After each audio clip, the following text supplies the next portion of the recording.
Merci, Monsieur le Président. Ma question s'adresse à Monsieur le Premier ministre et j'y associe mes collègues Michel Victory et Fabrice Brun.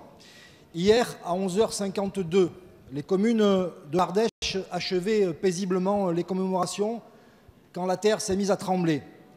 Des murs sont tombés, des balcons se sont décrochés, des cheminées ont traversé les toits.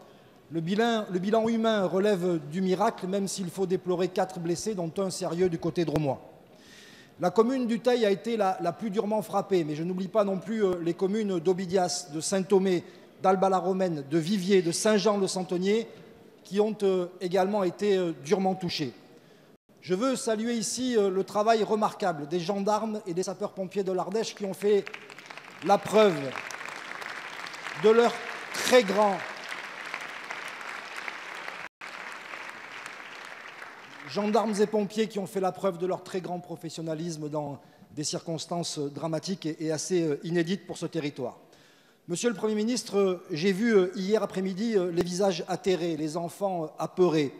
J'ai vu des personnes modestes en pleurs lorsqu'il a fallu leur expliquer qu'elles ne pourraient pas rentrer chez elles le soir. J'ai vu les yeux rougis du maire Olivier Peverelli qui avait mal à sa ville. Maintenant, il faut faire face et réparer. Alors, on va faire face avec dignité et intelligence, comme on sait le faire en Ardèche. Pour autant, Monsieur le Premier ministre, la ville du Teil ne relèvera pas toute seule la tête. Le conseil départemental sera à ses côtés, mais elle aura aussi besoin de la solidarité nationale, car cette ville modeste n'a pas les moyens de reconstruire. J'ai cru comprendre que Christophe Castaner, ministre de l'Intérieur, serait prochainement en Ardèche, et c'est une bonne chose. Sa parole est attendue. Je vous demande donc 2 choses. Premièrement, qu'un fonds d'urgence soit débloqué sans délai pour aider la commune du Teil.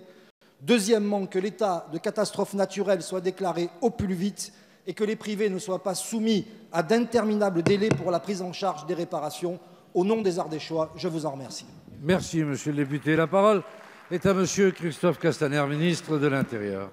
Merci, monsieur le président, mesdames, messieurs les députés. Monsieur le député Solignac, effectivement, vous l'avez rappelé, hier à 11h52, un séisme d'une magnitude de 5,4 s'est déclenché sur l'échelle de Richter, a été ressenti et s'est déclenché avec un épicentre à proximité de la commune du Teil, dont vous avez évoqué les conséquences. Immédiatement, avec Olivier Dussopt, bien sûr, avec Elisabeth Borne, sous l'autorité du Premier ministre, nous en faisons un point avec l'ensemble de nos forces d'intervention et de secours qui étaient encadrées par les 2 préfets directement concernés. Et vous l'avez dit, une mobilisation forte. 115 interventions dans le département de la Drôme sur 7 communes et 75 sapeurs-pompiers qui ont réalisé 76 interventions dans le département voisin de l'Ardèche pour accompagner et mettre en protection celles et ceux qui devaient l'être. Une personne a été gravement blessée et évidemment je pense à elle, à ses proches, à l'inquiétude, même si les nouvelles de son état de santé sont plutôt rassurantes. Elle était sur un échafaudage et elle a connu une chute brutale de son échafaudage. Toutefois, vous l'avez souligné, monsieur le député, des dégâts matériels importants sont constatés au moment où nous parlons et les évaluations se poursuivent. À peu près 250 bâtiments ont été fissurés et un bâtiment non habité s'est totalement effondré.